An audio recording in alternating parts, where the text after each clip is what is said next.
இப்போ நம்ம எம்ஜிஆர் மக்கள் கட்சியினுடைய தலைவர் புரட்சித் தலைவர் எம்ஜிஆரின் அன்பு தொண்டன் திரு வழக்கறிஞர் விஸ்வநாதன் அவர்களோடு நேர்காணல். சார் வணக்கம்.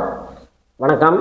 புரட்சித் தலைவர் எம்ஜிஆர் அவருடைய பாணியில் இன்று இளைய தளபதி விஜய், அவருக்கு எப்படி மக்கள் செல்வாக்கோட ரசிகருடைய செல்வாக்கோட அரசியல் களத்துக்கு வந்தாரோ அதே போல் விஜய் அவர்களும் அரசியல் களத்துக்கு வந்த உடனே நான் எம்ஜிஆருடைய வழித்தோன்றல் அப்படின்றத சொல்கிறார். புரட்சித் தலைவர் எம்ஜிஆரும் இணைச்சி தான் அவர் அரசியல் களத்தில் பயணித்தார்.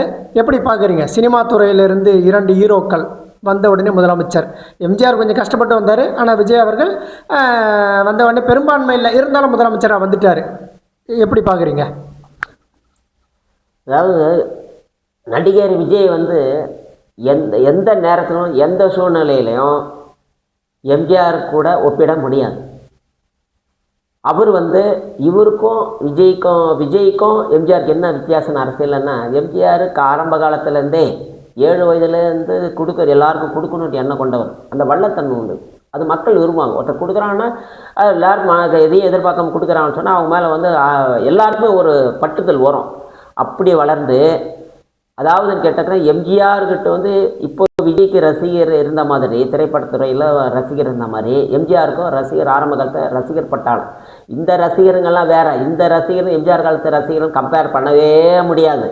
அது எம்ஜிஆர் காலத்தினுடைய ரசிகர்களுடைய கால் தூசை கூட இவங்க விஜயனுடைய ரசிகர்கள் தொட முடியாது. ஏன் சொன்னா, இந்த ரசிகர் சார் இப்போ விஜய் அவர்கள் ஆட்சி அமைச்சிட்டாரு. அவருடைய ஆட்சி எப்படி பார்த்தாலும் ஒரு 6 மாதத்துக்கு அப்புறம் தான் நம்ம நிறைவு குறையை பற்றி பேச முடியும். புதிதாக ஆட்சி பொறுப்பெடுத்திருக்காரு. இது எப்படி ஆட்சி பண்ணால் நல்லாயிருக்கும்னு உங்களுடைய ஆலோசனை?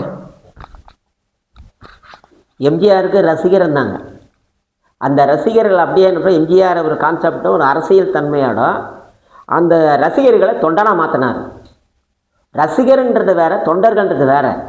தொண்டர்கள் ஒழுக்கமாக இருப்பான், நேர்மையாக இருப்பான், கட்சியை சார்ந்து இருக்க மாட்டான்.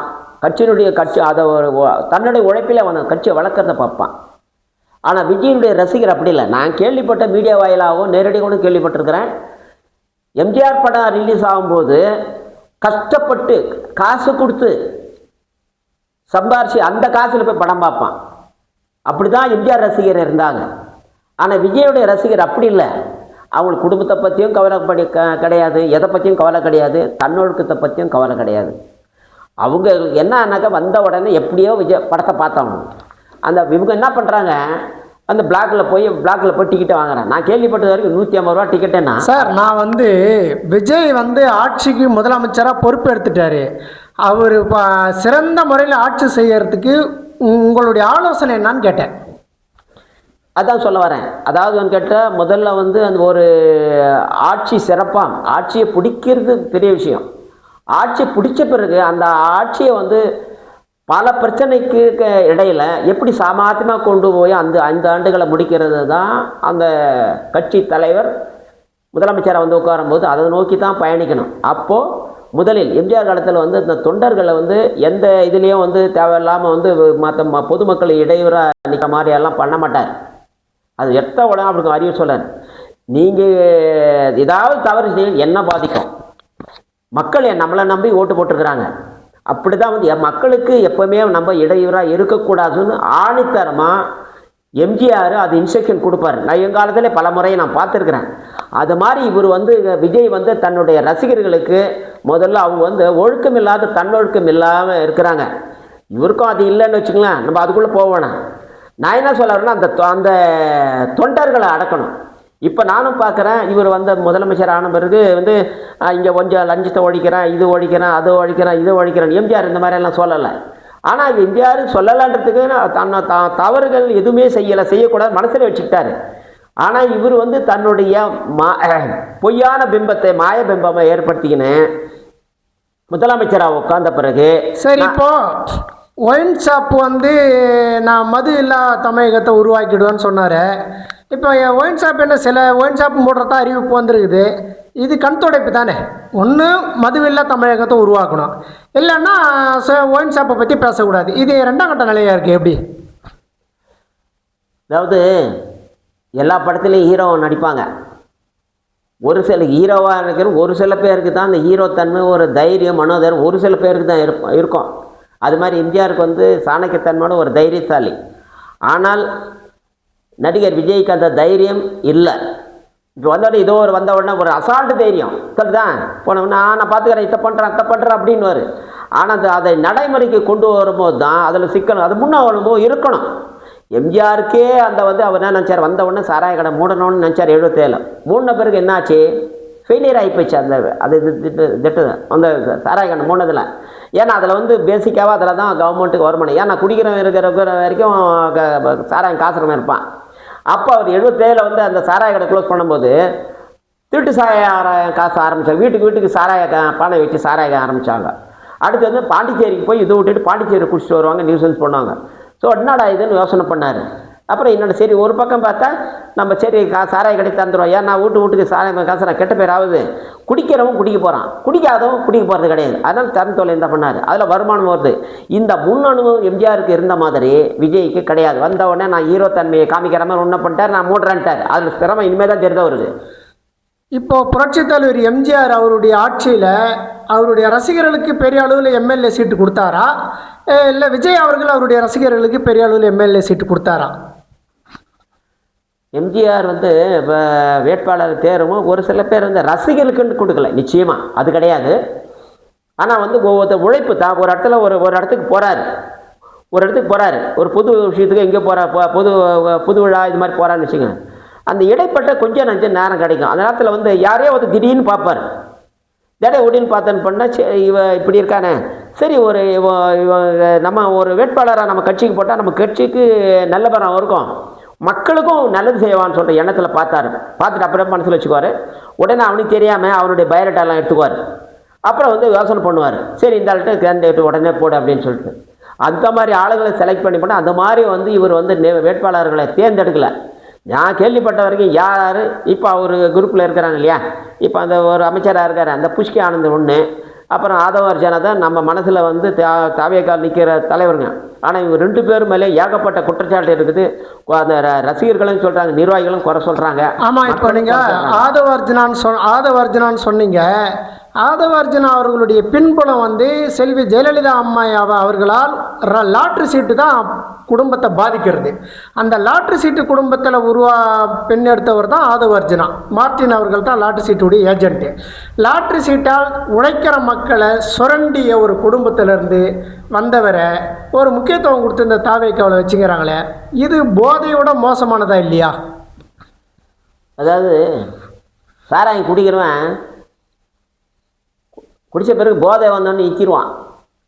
ஆனால் லாட்ரி இருக்க கொஞ்சம் பணம் வந்தாலும் மேற்கொண்டு அதிகமாக வரணும். போதைப் பொருளை விட போதையை விட அதிகம் என்னுடைய ஆசை காமிக்க தான் லாட்ரி. அந்த லாட்ரி தான் மார்ட்டினுடைய மருமக பொருளை தான் இந்த ஆதவ அர்ஜுனா. அவங்க மாமியார் தான்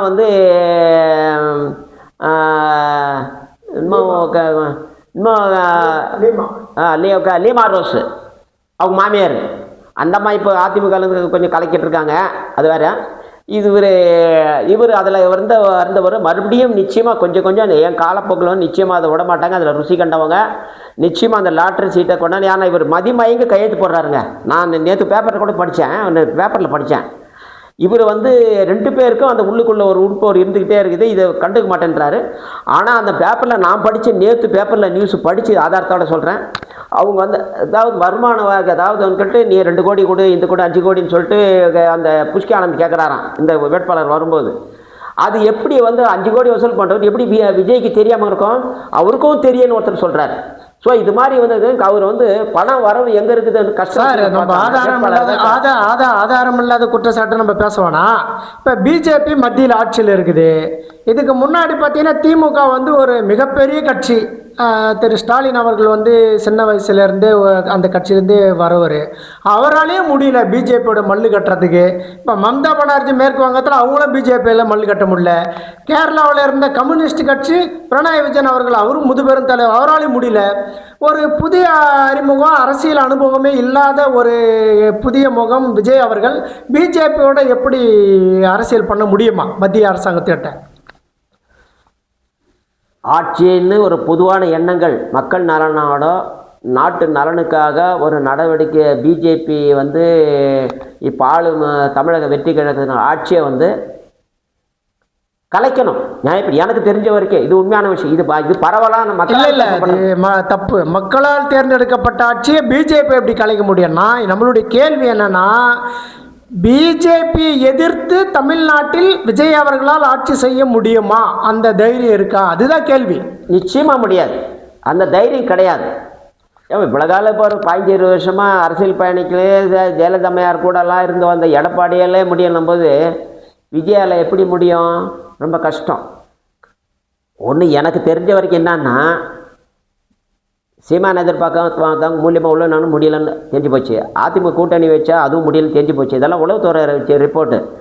சரி, விஜயை வச்சு இப்போ தான் சொல்ல வரேன். இந்த நடிகை திரிஷாவும் அவங்களுக்கு வந்து அரசியல் தேவை. ஒரு மாநிலத்தை பிடிச்சாகணுன்ற இடத்துல தான் மத்திய அரசு பிஜேபி இருக்குது. அப்போ இது யாருன்னு கேட்குறாங்க. யார் தெரிஞ்ச பிறகு தான் வந்து உளவுத்துறை அப்பப்போ ரிப்போர்ட்டு கொடுக்கும். இந்த ரிப்போர்ட்டு பிரகாரம் இந்த விஜய்ன்றவருக்கு லட்சக்கணக்கான ரசிகர் இருக்கிறாங்க. ஏன்னா இவங்க வந்து உள்ள நுழையணும், தமிழ்நாட்டுக்குள்ள நுழையணும், ஆட்சிப்படுத்த பிடிக்கணுன்றது பிஜேபி நினைக்குது. அப்போ வந்து இவனுக்கு வந்து லட்சக்கணக்கான வந்து இந்த விஜய்க்கு வந்து ரசிகர் அதிகம் அப்படின்னு பார்க்குறேன். அப்படின்னு பார்த்தபடி ஏற்கனவே வந்து ஒரு கம்யூனிட்டி பேசிஸில் வந்து திரிஷாவுக்கும் அமித்ஷாவுக்கும் ஒரு லிங்க் இருக்குது. இதில் சார் அது வேணாம், ஆதாரம் இல்லாத நம்ம பேச வேணாம். அதாவது திரும்ப நம்ம கேட்குறது இதுதான், விஜய் அவர்கள் புதிய அறிமுகம், அவருடைய அமைச்சரவை என்பது புதியது. இன்றைக்கி திருமாவர்களும் உள்ளே போய் அணிஞ்சிருக்காரு. இடதுசாரிகள் வெளியே இருந்து ஆதரவு தெரிவிக்கிறாங்க. இந்த கூட்டணி அதாவது இந்த ஆதரவோடு இவரால் இந்த 5 வருஷம் சிறப்பான ஆட்சி கொடுக்க முடியுமா? அவங்க சொல்கிறாங்க, நாங்கள் பிஜேபியோட இணைஞ்சு மத்திய அரசாங்கத்தோட இணக்கத்தோடு இருந்து கொடுக்க முடியும்னு சொல்கிறாங்க. அதனால் நம்ம அந்த கேள்வி வைக்கிறோம். நீங்கள் வந்து இதுக்கு நேரடியாக பதில் சொல்லுங்கள். அதாவதுங்க, விஜய் வந்து ஜெயிச்சது வந்து குறுக்கு வழியில் வெற்றி பெற்றிருக்கிறதா சொல்கிறாங்க. அந்த விஷயத்தில் பார்த்தா பிஜேபி நேர்மையாக இருக்கணும்னு நினச்சாங்கன்னா அவங்க வந்து சார் அதை விட்டுருங்க. நீங்கள் நேரடி பாயிண்ட் வர மாட்டீங்க. அவர் குறுக்கு வழியில் வந்தார், நேர் வழியில் வந்தார்லாம் அது மத்திய அரசாங்கம், உளவுத்துறை, இந்த மாதிரி இன்னும் சட்ட வல்லுநர்லாம் இருக்காங்க, அதை பார்ப்பாங்க. இப்போ நம்ம என்ன அடுத்த முடிவுக்கு வந்துடுவோம். இப்போ மத்தியில் பார்த்தீங்கன்னா காங்கிரஸ் இல்லை, மாநில கட்சி எதுவும் பலமாக இல்லை, நம்மளை எதிர்த்து போராட முடியாது அப்படின்னு சொல்லிட்டு இருந்த பிஜேபிக்கு இப்போ புதிய நெருக்கடி, இந்தியா இளைஞர்கள் வசம் என்கின்ற அடிப்படையில்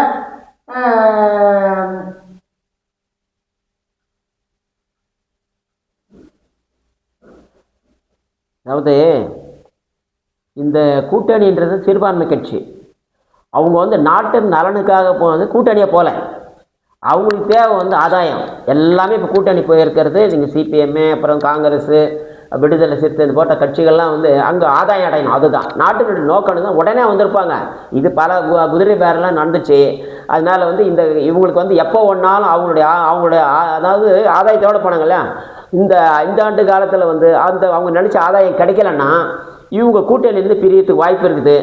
அதனால் வந்து நாட்டு நலன் கருதியே இவங்க இருந்தாங்கன்னா கடைசி வரைக்கும் ஓடும். இல்லைன்னா அவங்க வந்து ஆட்சி கலையறதுக்கு 6 மாதத்துக்குள்ளே இல்லை 1 மாதத்துக்குள்ளே கலையறதுக்கு நிறைய வாய்ப்புகள் இருக்குது. நன்றி சார்.